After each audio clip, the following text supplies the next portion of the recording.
Shabbat Shalom. Hi, shalom everyone. Welcome back to the Fig Tree Generation. I say this every single time we start a video, and I just want to say it because this is to anyone new who maybe has started watching us or joining us here. We literally are just pressing record. A lot of times we do it on Sabbath, we do it on multiple days, and this is what we would talk about if you're right here with us. And honestly, we're on YouTube just to be a light. And the light is Proverbs 6:23. The commandment is a lamp, and the Torah is the light. So the Torah is the instructions of Yahweh, the eternal instructions on how to keep the commandments. And that's really, honestly, what we want to do. We love talking about Millennial Kingdom. We're going to talk about Millennial Kingdom today, and many other awesome topics. There's some amazing things we still want to talk about, and these things are incredible. But at the end of the day, the meditation of our heart, of our mind, that is the Torah, and the Torah should always be on our lips. It should always be what we're talking about. So, how have you been? I've been good. We just celebrated Feast of Trumpets, Yom Teruah, however you say it. We just celebrated Feast of Trumpets. It's our seventh year celebrating. 7th year, I think. Yeah, we're in our 7th year Shabbat rest for the land, and so we're in our. It's just 7th everything, but it was such a great feast day. We had It was an amazing time. Another brother and sister and their family came over and celebrated with us, and then we had an incredible rest day. We went down to our favorite creek and we got immersed, and we hiked, and it was so nice. It was such a beautiful feast day. Yeah, it's incredible. If you're not keeping the feast of Yah, trade in these holy days, the holidays of the world, for the feast of Yah. I mean, it's just, I don't know. It should be an obvious thing. If you're a follower of the Father, and you're a follower of Yeshua, like, why are we doing these things with the Gentiles? Right. You know. And it's a continual process. I mean, we're still, we have our testimony on here if you want to check it out. It's called Leaving Babylon. Yeah. I think we have 3 parts to it. We will probably do another one just because our testimony is continual. Yeah, it's evolving. We're continually trying to come out of this world and come out of Babylon. And when it says, come out of her, my people, that might even mean location-wise. I mean, we're coming out of the sins of Babylon every single day and trying to rid ourselves and finding new ways in which we have failed, in which we've allowed sin, allowed abominations into our household, and getting rid of those things. That includes movies, music, everything. Yeah, our feast days, celebrating the appointed times, the Moedim of Yahuwah. They're not all feast days. I shouldn't say feast days. Yom Teruah is a feast day, but they're appointed times, holy convocations, or Moedim is the Hebrew word for it. That Yahuwah has appointed for his people, his chosen, his set apart, his treasured possession, his people, that Deuteronomy talks about. But it's changed for us from 7 years ago when we were first starting to celebrate, Passover being the first feast day that we celebrated, the first Moed that we celebrated, to now. It's looked different. We've changed over time. We've learned that we've learned and unlearned along the way. We've, done some things differently in the past few years. Yeah, each year. I think each year is a little different. Yeah, we're continually learning and changing. And I think that's what we do, right? As clay in the potter's hands. We're being molded and shaped and, into his image. Yeah, and if you're brand new to the feast, just have like a childlike mind, just get into the Word. Yeah. I know a lot of people, ask, like, well, how do you do this and how do you do that? Honestly, don't listen to us. Like, grab the Word and pray to the Father above, the Father of lights, the Father of all spirits, and ask Him to give you the Ruach HaKodesh, the set apart Ruach, right? To have discernment and to understand that is to be done. Yeah, worrying less about when to do them and just do them. I mean, there's so many calendars and so many ways in which you can do these things, but we're all trying to seek, what is actually the whole meaning of it, what Yah really intended for the feast days and what He wrote down and wanted us to do. So I would just encourage anyone, if you're new, if you've been in it for a while, to just reread some of these feast days. We're in the fall feast right now in the 7th month, and there's a lot of, doctrines of men and traditions of men that have crept into a lot of these feasts. So we got to not only come out of the feasts, the doctrines and men of this world, the feasts that the world likes, but we also got to come out of the traditions that have infiltrated into these feasts of Yahweh. And so I think if it's not scripture, there's no reason we should be doing it. Because if we've received it from man, who knows where it's come from? You know, we have little traditions in our home that we do, like we light the menorah. we light menorah, things like that. I Yeah. don't see any problem with that, and it's not necessarily scriptural Right. for each feast day. But I would think there are some things. It's like if we neglect, just like Mark 7 says, you fool will neglect the commandments of Yah to keep the traditions of man. Yeah. So I just think that's just something. A little side note when we're talking about the feast days. Yeah. First, let's quit keeping the feasts of the world. These feasts do have pagan traditions, and even if they don't, even if you've found information to say, oh, they're not really pagan, they're still the feasts of the heathen, and we are not to have anything to do with their ways.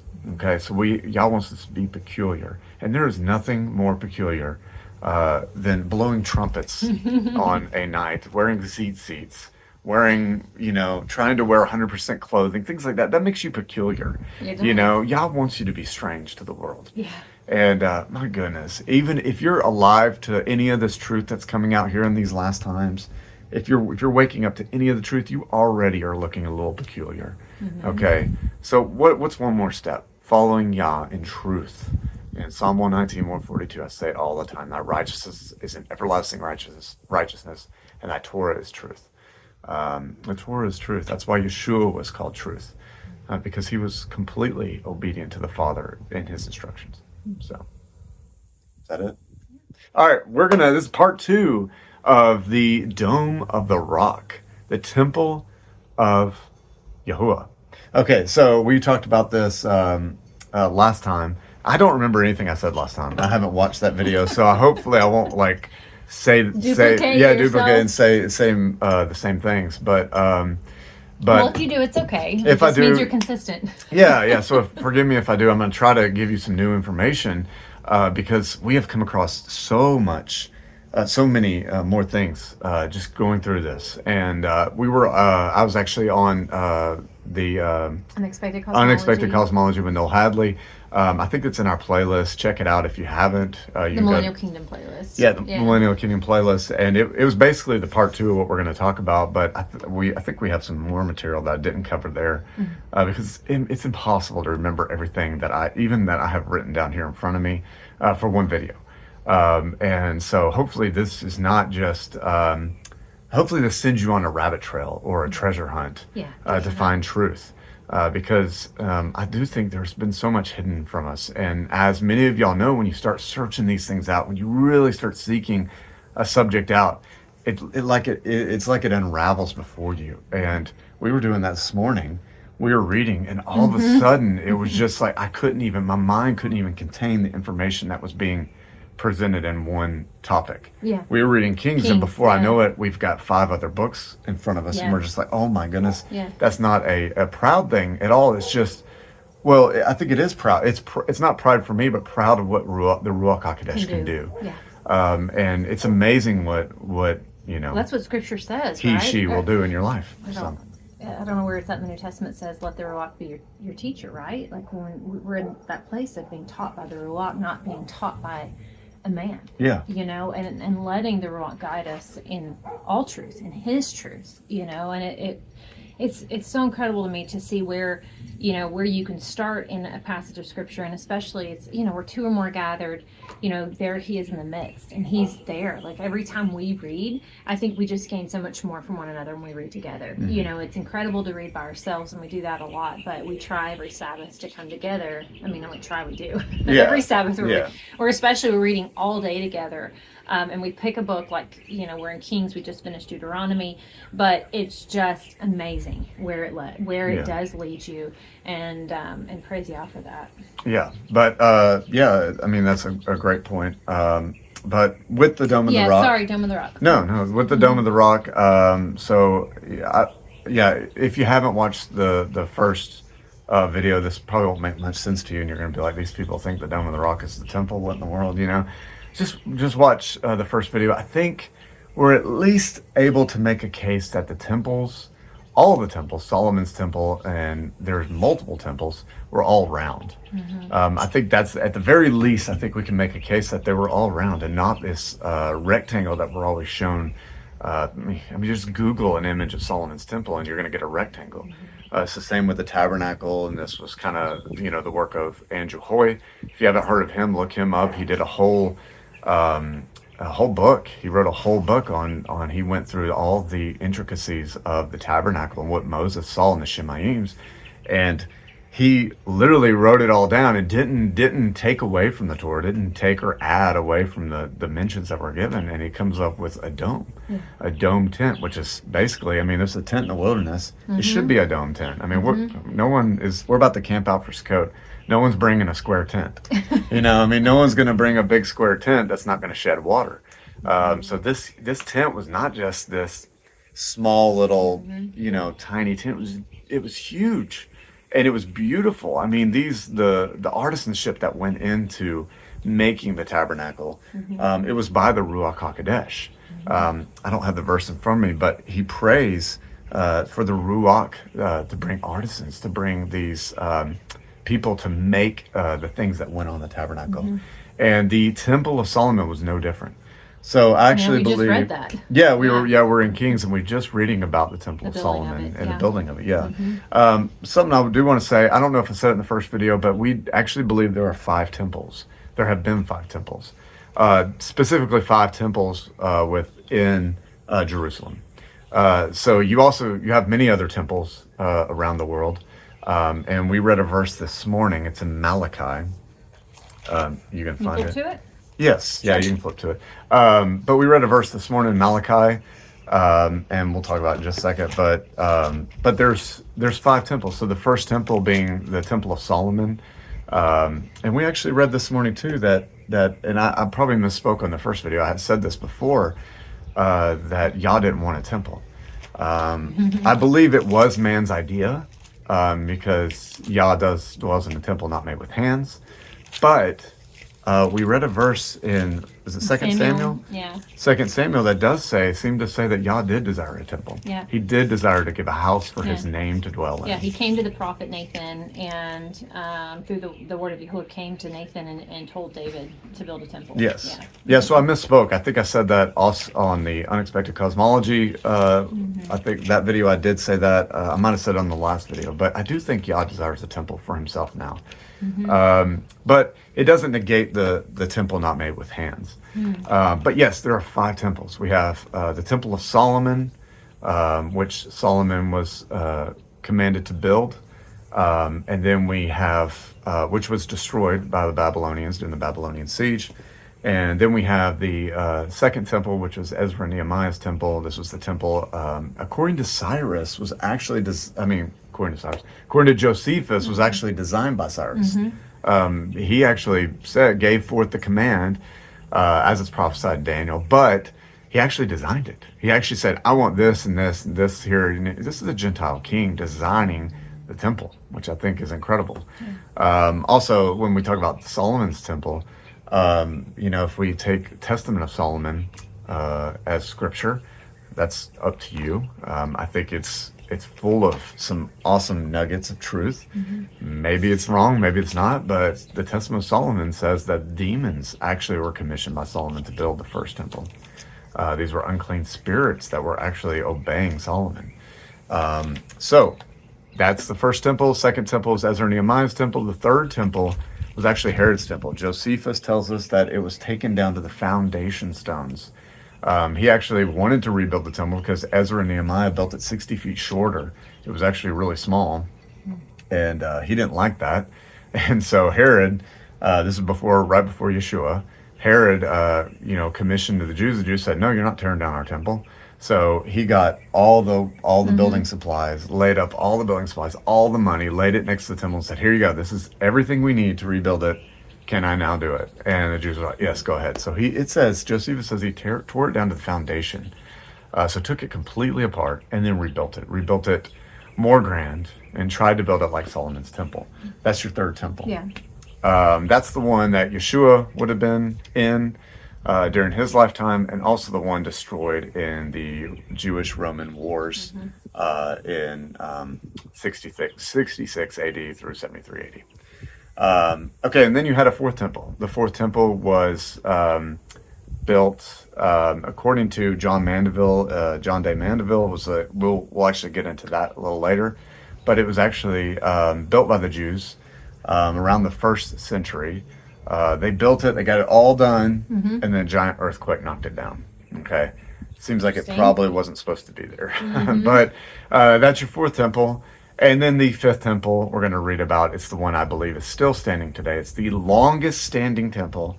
I think some of the dimensions match Ezekiel's, and it's actually prophesied in other places. So we're going to talk about that today. But what was that verse you're going to read in Malachi? Malachi 1:11, for from the rising of the sun even to its going down, my name is great among nations, and in every place incense is presented to my name, and a clean offering. For my name is great. For my name is great among nations, says Yahuwah of hosts. I think it's amazing because we actually found this morning, right? And it says everywhere where his incense is offered. We know incense in Revelations, the prayers of the saints. So these are prayers, these are holy sacrifices that are being made. Everywhere where this happens, he sets his name. That's right. So the idea of multiple temples is not a bad idea. I don't think so. I think he sets his name in many places. Absolutely. This is why during the Millennial Kingdom, of course, we know we believe we are post-millennialists. We're living after the Millennial Kingdom, possibly in the short season. Possibly another video. I do kind of have on the back burner that the short season is over. The Gog Magog has happened, and we're dealing with the 1/6 of Gog Magog still at the temple today. Okay. But we'll talk about that in another video. So, anyways, back to the temple. Yes, back to the temple. So anywhere he places his name. So Millennial Kingdom, you had synagogues across the world where Yahuwah's name was being preached. The gospel, Yeshua's name, the gospel of the kingdom was being preached. And these were your cathedrals. In my opinion, they were the star forts. Also the star forts that we find, we have ruins of star forts everywhere. I believe these were places where Yahuwah's name was placed. Star forts are very similar to snowflakes and ripples of water, things like that, ripples in the sound. This is how the Ruach HaKodesh moves. It's wind. It is the spirit that moved over the waters. It creates the movement of the waters. Where did we read that at? Clement says that. Yeah. Okay. Clement says the waters, the ripples you see in water are made by the spirit. Yeah. So I think that's incredible. I mean, and when we look at these star forts, they're designed in such a way that mimic, icicles or snowflakes. The look of them is what you're saying? The look of them, Okay, yes. yeah. Yeah. And of course, I know probably a lot of people know of that experiment that was done where they just froze ice crystals. They froze ice crystals, and I think all they did was put names over the ice crystals as they froze them, wrote down names. And some of them were like love, peace, and joy, things like good things. And then others were hatred and anger and like cuss words and stuff like that. And when they viewed them under a microscope, these ice crystals with the good things, the good names of it were perfect looking. They were symmetrical. They looked like stars. They looked a lot like these star forts. And the ones with the bad names under them were very demonic looking. They were evil and they were messed up. They weren't symmetrical. So it's interesting that just by speaking love, just by being good and kind, we actually are speaking the Ruach HaKodesh among people. And we can actually change by the vibrations, things around us. I know that sounds a little new age, but these star forts, I do think that's why they were designed that way. By the way, Jerusalem itself was a star fort at one time. A lot of old maps show the star fort around it. Also the Vatican. The Vatican, I know, what we all think about the Vatican, especially if you've come out of Christianity. What it is today, sorry. Yeah, what it is today, but especially if you come out of Christianity and Torah, a lot of times we throw out the baby with bathwater and say, Catholic Church, they're horrible, all this stuff, which their beginnings, I don't think they were. I think there's a lot in them that were trying to be pure, and holy. And holy, and maybe they neglected some commands, just like we all do. Yeah, just like Israel. Just like Israel, yeah. But I think they were trying to do the right thing. So the Vatican was a star fort. There's a lot of other star forts just around the world. It's just incredible. So I do think that has something to do with Ruach HaKodesh and a place where incense was brought, where sacrifices might have been made, at least righteous sacrifices, maybe not blood sacrifices, but righteous bloodless sacrifices, which is just a picture of what's being done in the heavens. So anyways, I think that Yah, like you said, like you just read, Yah places his name in multiple places. So finding the temple in Jerusalem, I think fulfills prophecy, but it also doesn't negate the prophecy for Yah's name to be among the Gentiles. So Yah's name was to be among the Gentiles. So I do think these cathedrals and things like that just amazing architecture was built in the Millennial Kingdom, and a place for him to dwell. So. All right. So also something I think that's really, really interesting to try to when we look at the temples. Okay, there's always been like the heavenly temple. Okay, there's always been a different place rather than what we've had on here on the earth. And I know we're all focused on the third temple. You know, like I said, I think we're on the fifth temple right now. But these temples were constantly being destroyed because of wickedness, because of Torahlessness. Those of you who think the Torah is done away with, it's not. The Millennial Kingdom is all about the Torah. The short season probably started because of Torahlessness. Eventually, Torahlessness spread amongst the Millennial Kingdom. People stopped believing in the laws and the Torah of Yahweh, and we're here in the short season. And guess what the devil's doing in the short season? He's trying to deceive you. Into believing the Torah is still done away with. It's the great lie within 2 Thessalonians that, you know, the great lie that what does it say? I'm going to misquote it. No, let's not.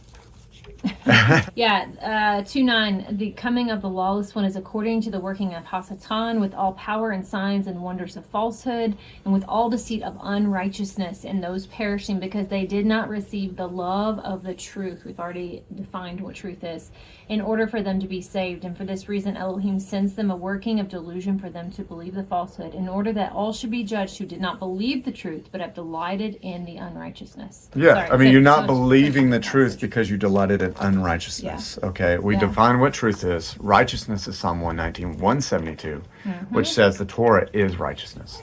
So these people didn't believe the truth, which is the Torah, because they were unrighteous, because they didn't follow the Torah. Okay, now this is talking about the lawless one. I do believe this was Nero.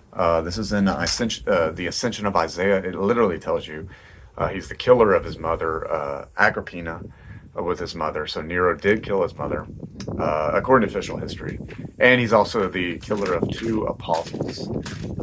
So he did kill Peter and Paul. Okay, so I do think the lawless one was Nero. By the way, I do think there are many lawless ones. There are many beasts that are to come, and we're still expecting one, I think, in our time very soon. But I do think that lawless one that this is specifically talking about is the lawless one before the Millennial Kingdom. And this is why this time frame, this 1,000-year time frame, is called the Dark Ages, also called the medieval time. I do think it's between 2 evils. You had the evil of Nero, the perverse generation that's in Enoch 93, which is just the beginning of lawlessness. It's people who did not follow the commands. And then you have millennial reign, and then afterwards you have short season, where Torah's forgotten again. More evil. And more evil. And you know, it's just what we're seeing as a cyclical kind of thing. But what I was saying about the temples is that while we have a temple here on earth, there's always been a temple in heaven. So discerning prophecies for the temple, discerning which ones it's talking about, is kind of hard. I think when Yeshua came, he went to build a place for us, right? To finish it up. There are many mansions there. This is the city of Messiah, probably the same as the city of Enoch, mentioned in Enoch. And City of the Great King. City of the Great King in the extreme parts of the north. You know, this is not, some of these prophecies, and I think that's what we have to kind of try to discern. Some of these prophecies are not for a earthly kingdom. They're for I want to say heavenly kingdom, but I do think this kingdom here is here on earth in paradise. I do think paradise is here. So I do think we are able to get there. If you're completely righteous, there are some people who are able to get there throughout history, but no mortal man is going to be able to go there. I know I don't deserve to go there. Yeah. So, but a lot of these people, I see it all over YouTube and stuff. People are like, "Let's go find paradise. We know it's in the north somewhere. Let's go get it." I was like, man, I mean, how many of us have been keeping Torah long enough and good enough to think that we deserve to go and find paradise, to think that we can walk up to the flaming cherubim and say, "Hey, open the doors. Let me in." Yeah. Only thieves and robbers come up to paradise to try to get in. That's what Yeshua said. Yeah. So anyways. Which he did allow a thief in. Took him straight to paradise. That's true. Yeah. After repentance. Yeah, exactly. So there's a verse in 2 Baruch 4:3. You can read it. Okay. This building now built in your midst is not that which is revealed with me, that which was prepared beforehand here from the time when I took counsel to make paradise and showed it to Adam before he sinned. But when he transgressed the commandment, it was removed from him, as also paradise. This is amazing. And I just kind of hit me like this building, this is the true temple, and paradise is taken away from the first Adam because he sinned. Right. And what is the second Adam supposed to do? He's supposed to bring everyone back to paradise. This is why he says, like you just mentioned, the thief on the cross, today you will be with me in paradise. That temple, that city of Mashiach was here again. And paradise was here again, available unto men again. I think that's incredible. When we read Gospel of Nicodemus and some of the infancy Gospels, it's amazing because people get to go back to paradise. Right. There is a resurrection in the scriptures. No one really talks about it. The first resurrection already happened. And it's when these people got to come up out of the graves, when Yeshua was put down into Sheol. He opened the gates of Sheol, was given the keys of Sheol, opened it up, brought all these people out, and all these people got to go to paradise again. Right. So incredible. So I just want to say that because a lot of times I think when we view the temple, Jerusalem, our dog is dreaming right now. When we view like Jerusalem, like specifically Isaiah 11. Isaiah 11, I think, is a prophecy for that temple, for that heavenly temple, for paradise. And there's a lot of others. So trying to find out where this city is that's supposed to be blessed in the Millennial Kingdom. And find out what prophecy is dealing with that. That's why I got kind of stuck on this Ezekiel temple. The vision Ezekiel has, this temple is supposed to be, the doors are supposed to be open for the moon and the sun to determine the new moon. It's supposed to be facing towards the east, and I think it's supposed to be closed on the new moon and the Sabbath. I need to get that right, but it's dealing with a new moon, and when we deal with New Jerusalem, which is paradise, which is the city of Messiah, New Jerusalem doesn't have a sun and moon. The light in it is the light of Yahweh. His glory lights up the whole realm. Yeah, so I mean, these temples, like we said, and just reiterating that the temples, there's always the perfect temple, the one that Yah has, the one that Yeshua dwells in, sits at the right hand of the Father, and then the image or the mirror of that's supposed to be the mirror of that here on earth. Just like the prayer says, on earth as is in heaven. The devil wants to give the opposite of that. This is the same thing with, well, I don't actually want to quote his name because I can't remember it anyways, but I don't want to say his name. He was like the church, person of the Church of Satan. Oh. But Please don't. But he wrote, as above, so below, which actually I don't think it's the same thing on earth as it's in heaven. I think that as above, so below is to bring what's above here on earth the same as what's below in Sheol. So there's a possibility maybe there's a temple in Sheol, and they want to make that temple match the one here, or they want to make this temple here in the earth match that and below. But as Yahuwah says, or as Yeshua tells us, on earth as is in heaven. So we have a heavenly temple. We want to make that one. We want to make the one here on earth an image of that one. Of course, we fail all the time. We've had multiple temples being destroyed. Right. And this temple, the Dome of the Rock, that I believe is the 5th temple, is the longest standing temple. And you were going to read something. From the Odes of Solomon, Ode 4 says, "No man can pervert your holy place, O my Elohim, nor can he change it and put it in another place, because he has no power over it. For your sanctuary you designed before you made special places. The Ancient One shall not be perverted by those which are inferior to it. You have given your heart, O Yahuwah, to your believers." That's amazing. So it's talking about the Ancient One, the one that's been around, that we just read from Baruch, the one that's been around since Adam, that temple, that paradise. Nothing's going to destroy that. That's forever. And that's where there'll be perfectness forever. No one's ever going to cry. No one's ever going to hurt. This is a lot what we hear in Isaiah 11, what we also hear at the end of Revelation too. It's where tears will be wiped away. Once you get to go there, there is no more death. You get to go there and taste of the tree of life. By the way, there's only one way to get there. And those that keep the commandments, the saints, those that keep the commandments and the testimony of Yeshua, this is the authority you have for sainthood. You want to be a saint? Like, I want to be a saint. Now, no, I'm not worthy, but I desire to be a saint, and I want to be able to go to the kingdom. Can we read that verse from Revelation 22? Yes, let's read that. "Blessed are those doing his commands, so that the authority shall be theirs into the tree of life and to enter through the gates into the city." Which is not exactly what we've read in other versions. I know. It's the washing of the robes. The washing of the robes. They changed it. But the Septuagint says this. The LXX says that. So I think that's amazing because you have the authority to walk in. You have the authority. These people who want to go to paradise and do not keep Yah's commands, they do not have the authority. Okay? Yes, they can be cleansed. Yes, they can receive salvation. Yes, they can receive entrance into the kingdom. But we can't just live however we want. That's right. And when we mold our lives to that of the image of Messiah, to that of the image of the Father, we are demolding our lives. I don't even know if that's a word, but demolding our lives to the image of Satan. We do not want to look like Satan. We want to look like the image of our Father. And when we can do that, we have the authority to take of the fruit of the tree of life. I can't wait. That's what I want. That's what I desire to want.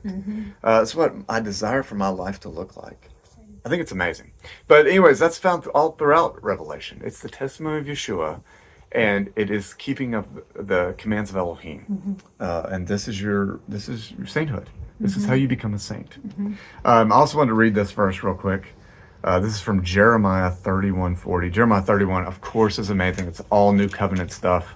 There's a new heart given to the believers. By the way, this new heart is Torah written on your heart. It's not a Torahless society. It's not Torah done away with. It's not Jesus nailed them all the Torah to the cross. This is new covenant, the Torah written on your hearts. You won't have to teach anybody anymore. There will be no more YouTube videos. And it's made with the house of Israel, right? Yeah, because everyone will know, yes, it is made with the house of Israel, the house of Judah. Not Gentiles, It's not for Gentiles. You have to become the house of Israel and the house of Judah to partake in the new covenant. But anyways, this is verse 40. It says, "The whole valley of the dead bodies and of the ashes and of the fields and to the brook of Kidron, unto the corner of the house gate toward the east, shall be holy unto Yahweh. It shall not be plucked up, nor thrown down any more forever." Okay, so this is, like I said, this is new covenant time frame. So we're talking about after Yeshua came, and it's talking about the temple. It's talking about Jerusalem. It will not be thrown down nor plucked up anymore forever. Okay, so this is wild stuff. Okay, because we got Jerusalem constantly being destroyed, constantly. And I said this before, we have right now in our midst what I believe is the temple of Yah, made by man, to be an image of what the real temple of Yah is, but made by man to worship Yah in. And it's the longest standing temple. I think I've done the math on it. I'm going to misquote it probably, but Solomon's temple only stood for like 600 years. And it's the longest before that, but the Dome of the Rock has been standing for like 1,200 years. And I figured this out earlier, and I probably misquoted all that, but I think that's amazing because here in Jeremiah it says once this new covenant comes, this temple, this area is not going to be thrown down anymore. He's like, I'm gonna exact vengeance on 70 AD. That's it. But then after that, I'm not going to throw it down anymore. So I'm going to, once I build that thing, it's going to be there forever. And we read in John Mandeville, which I'm about to read now. And if you stuck around this long, you stuck around for the best part. Some of the coolest stuff I'm going to read you right now. That's, I think, amazing. It blew my mind. It sent me down on this path. I love it. Okay. But anyways, wait, you look nervous. I'm not nervous. But yeah, I'm going to read you this stuff. But what's amazing when we read in John Mandeville is there are many, many nations that have held the right to the Dome of the Rock. And the second they start becoming Toraless, second they stop realizing that Yah is one and wanting to, worship other Elohim at this dome, they get kicked out of the land. They get destroyed by another nation. That's why when we read the history of the Dome of the Rock, it has been in so many hands. The Crusaders had it, Christians had it, Saracens had it, all kinds of people. This might not fit, but I just looked down at Jeremiah 31, and you can cut this. But Jeremiah 31:36 says, if these laws vanish from before me, declares Yahuwah, then the seed of Israel shall also cease from being a nation before me. Yes. Forever. Yeah. Which I think is good, because that's why it's changed hands. I mean, if this is truly the longest standing temple and it has changed hands, I mean, we know the laws have vanished. We know that even within Israel, if that's the state of Israel, if it's the nation Israel, that's, probably controversial. But if it is, we know that Israel is, there's parts of it that are lawless. They're Toraless, right? Sure, yeah. So, it could be that the temple has changed hands, because it's changing hands based on who's actually keeping the charge of Yah's commands. Yeah, and Israel doesn't own commands. it. Israel does not own the Dome of the Rock right now. And so that might be kind of, showing you like who's more worthy to have it right now. Yeah. But yeah, that's an amazing verse, because, some people do say, oh yeah, Israel's done away with. You don't have to worry about Israel. Wait a second. It says the ordinances of the moon and the sun, as long as they exist, that Israel is going to be a nation forever. Yeah. And as far as I know, the moon and the sun are still doing their thing. So Israel's still here. So I think that's incredible. Okay, so like I said, I'm going to read from this book, Travels of Sir John Mandeville.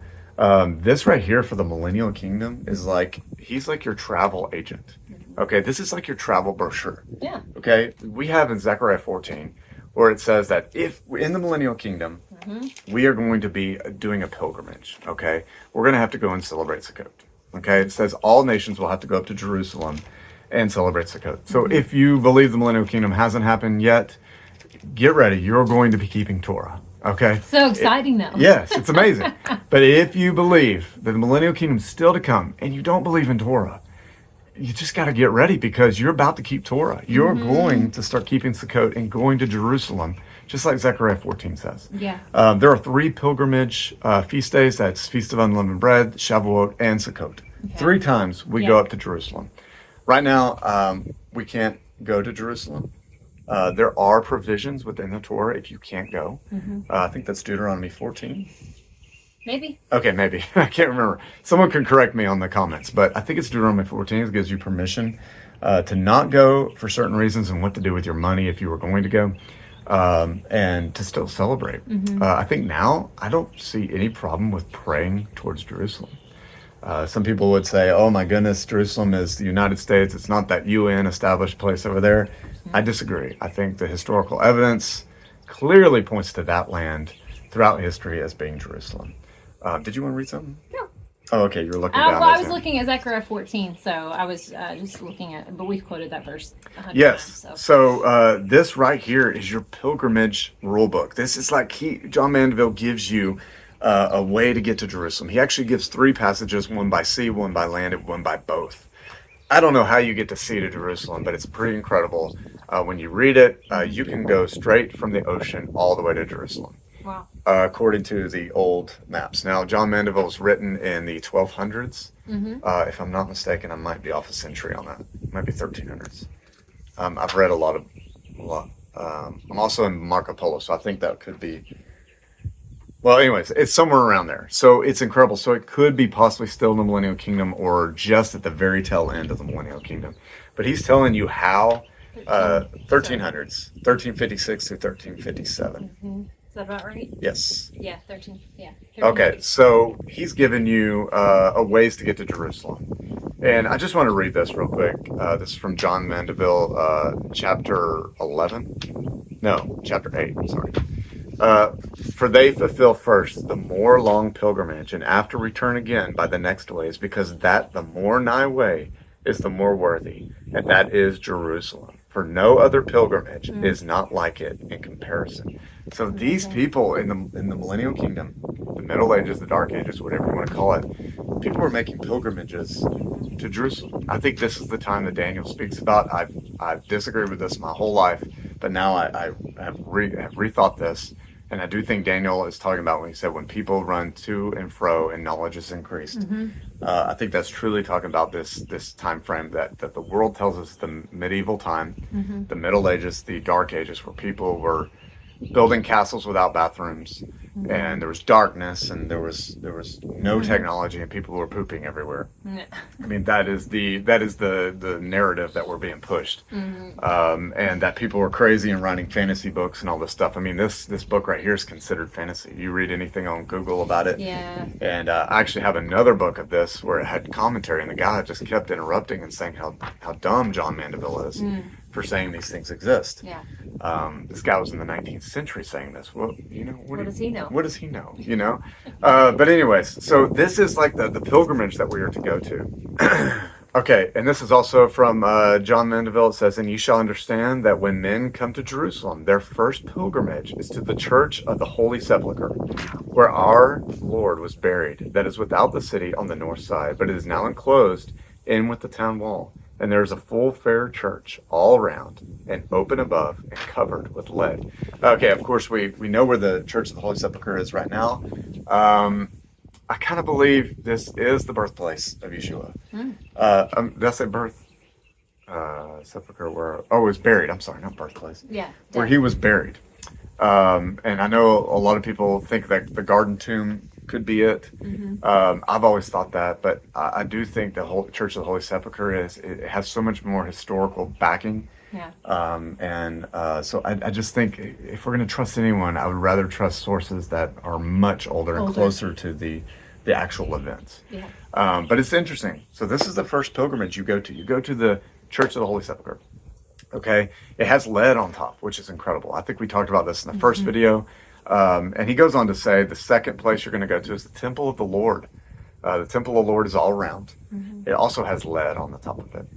And then there's another place, the third place, called the School of Solomon. I do not know where this building is. I've looked for it. It is also round with lead on top of it, which is incredible. These three places that have lead on top of it. I think that's insane. That's amazing. What's the significance with lead? I do think I said this on the first video, but the Dome of the Rock was fully encased on the upper part of the dome was all lead. It's always originally, it's always been lead. It was inlaid with gold just very recently, I think in the 1960s or 70s, something really close to that. You can find old pictures of the Dome of the Rock when it was lead. Something else that's interesting, and this goes along with what I was talking about earlier. It says, "For that country hath been in the hands of all nations.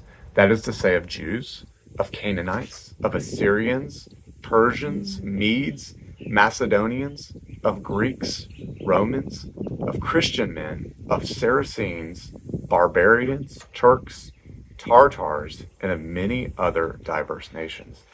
Okay, so I know someone's out there saying the Dome of the Rock cannot be the temple because Muslims have it right now. This is just telling you right here. Maybe I have a question. Did Yah allow Babylon to take over Jerusalem? Yeah, he worked through Nebuchadnezzar. Did he allow Cyrus to have his hands in Jerusalem? Yeah, he did.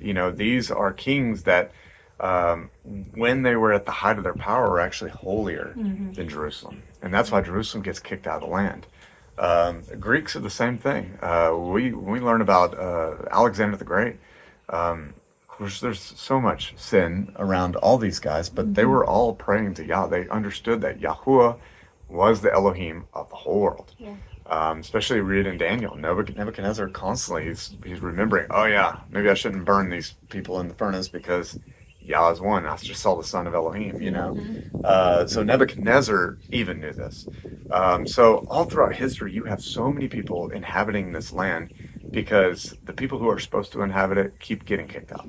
And Yah only desires holiness. We just read in Jeremiah that at that point, after the new covenant, I'm not going to let this land be destroyed anymore. It's going to be forever.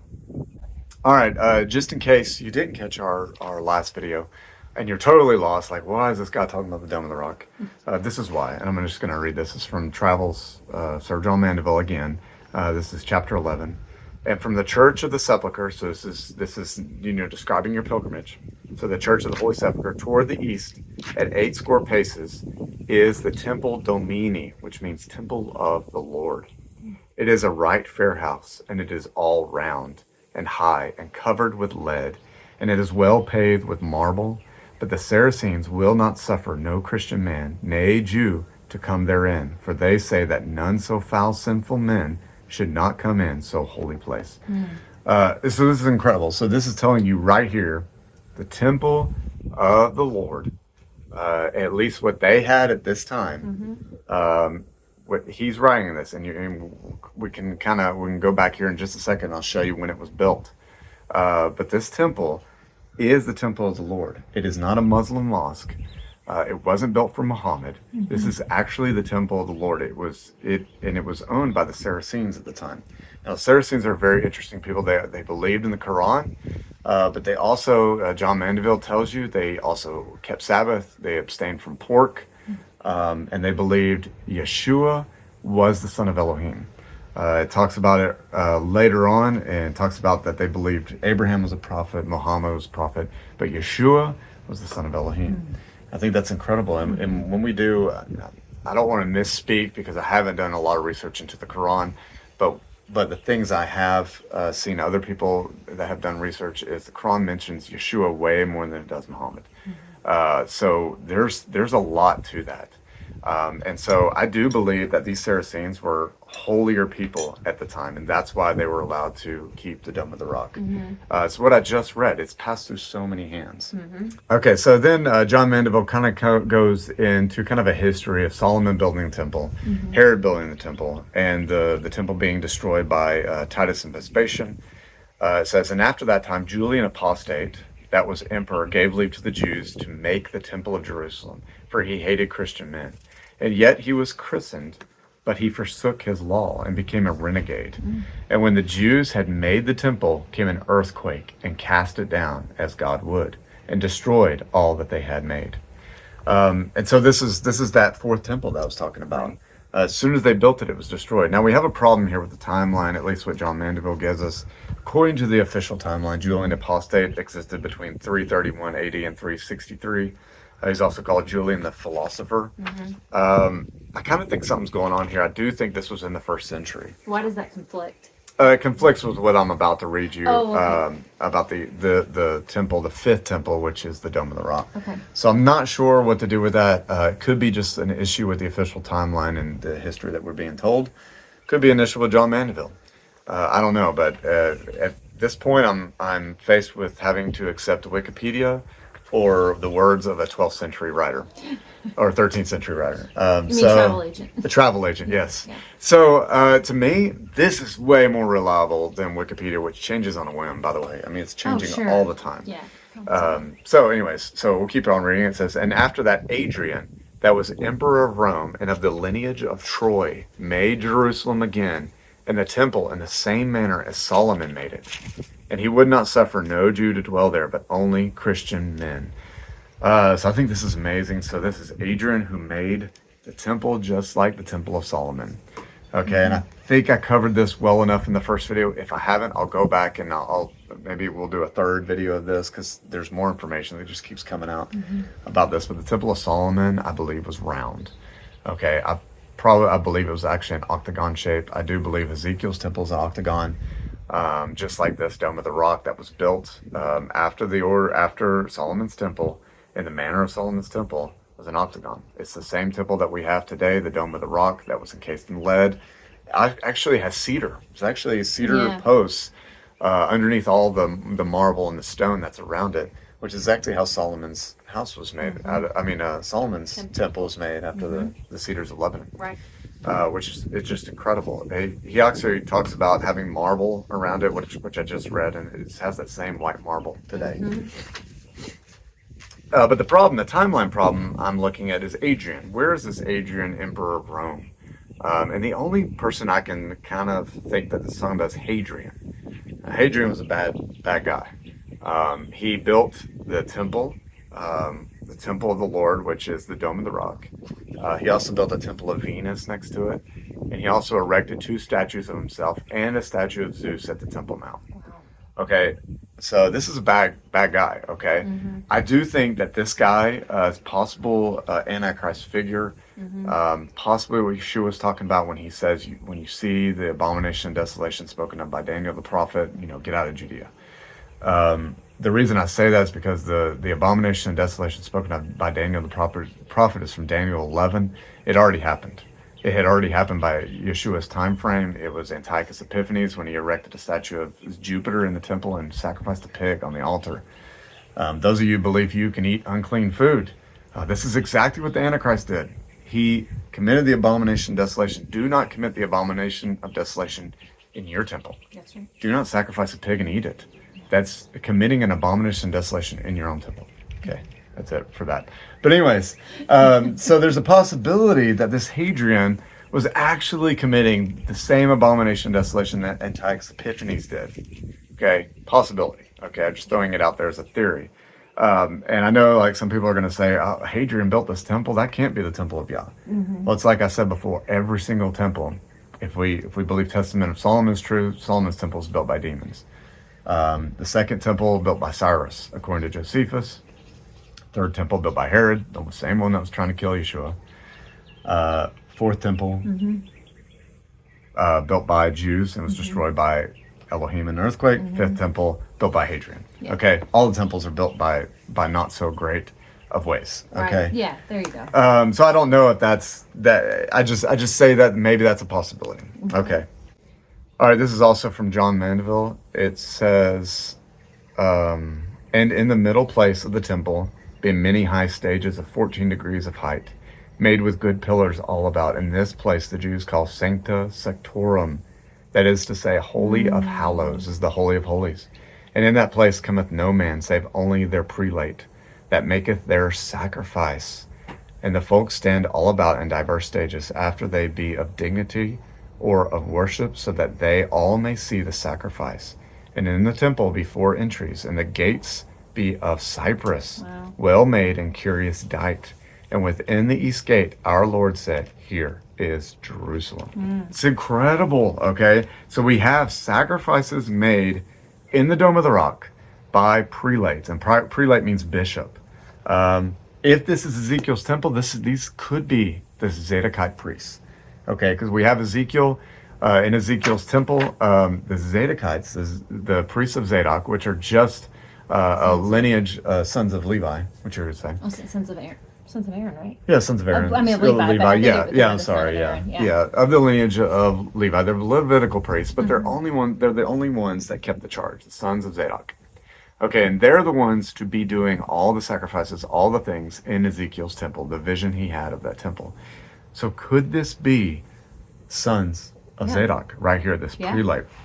Whoever these are, they are commissioned by the Saracens to make sacrifices in the Dome of the Rock. Okay, so if you know your prophecy, all the prophecies dealing in the Millennial Kingdom talk about sacrifices. There are sacrifices to be made still in the Millennial Kingdom. So if we believe all sacrifices done away with, and the Millennial Kingdom hasn't happened yet, why do we have sacrifices happening in the Millennial Kingdom? That's a good question. This is because the sacrifices haven't been done away with. None of the Torah has been done away with. The only time the Torah is ever done away with, and the reason it's waxing old, is because this body is waxing old. And when I leave this body, I'm no longer under the Torah. I am in the Torah. The Torah is in my heart. I get to be transformed. this incorruptible, this corruptible must put on incorruptible. Sorry, I'm messing up my words. No, you're good. But anyways, so we have sacrifices being made at the Dome of the Rock. That's incredible. Okay, and this is the temple of Yah. These just aren't any sacrifices. These are being made, of course, according to Yah's instructions. It's also made. The gates are made of cypress, which I think is interesting. We just read in Kings today how Solomon's temple was made in cypress as well. And the Dome of the Rock has 4 doors, just as this says. So just in case we haven't made it clear that this is the Dome of the Rock. What was that? All right, and as I mentioned before, there are 3 of these pilgrimage sites: the Church of the Holy Sepulchre, the Dome of the Rock, and the school, Solomon's School. These are all 3 were in case they had lead over them. Okay. And just a quote, this is from Travels of John Mandeville again. It says, "At the entry of that temple toward the west is the gate that is called Porta Speciosa, and nigh beside that temple upon the right side is the church covered with lead that is called Solomon's School. And from the temple towards the south, right nigh, is the temple of Solomon, that is right fair and well polished. And in that temple dwell the knights of the temple." This is the Knights Templar, "that were wont to be called Templars, and that was the foundation of their order, so that there dwelled knights in the Templo Domini, canons regulars."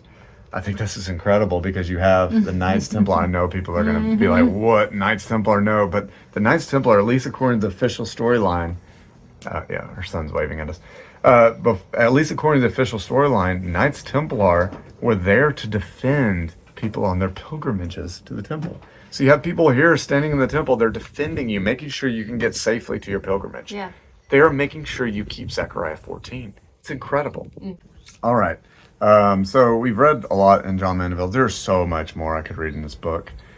Some incredible things. I think we want to do, at least I want to do, a video on the Tartarian Empire.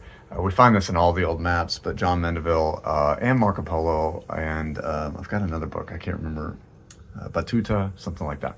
But anyways, this other book talks about it as well, and Tartarians and who they were and what they were doing and why. I mean, all the old maps say they existed over the whole earth. I mean, they were like encompassing most of the earth, which is pretty incredible. So why don't we hear that in history? And why were they snubbed from history? So at least it was just mythology. Yeah, that's what we need to. All this is just fantasy and symbology, folklore, yeah, all that stuff. So, anyways, so hopefully this was like interesting because I think it's fascinating when we find out the temples were actually all around. Yeah. And I hope I got it all in there. There's so much information that I have written here that I haven't even read. I want to do a whole research into lead. Why lead? Yeah. Why lead on the rooftops of these places, and why did we used to have lead paint and they're taking it away and things like that? Yeah.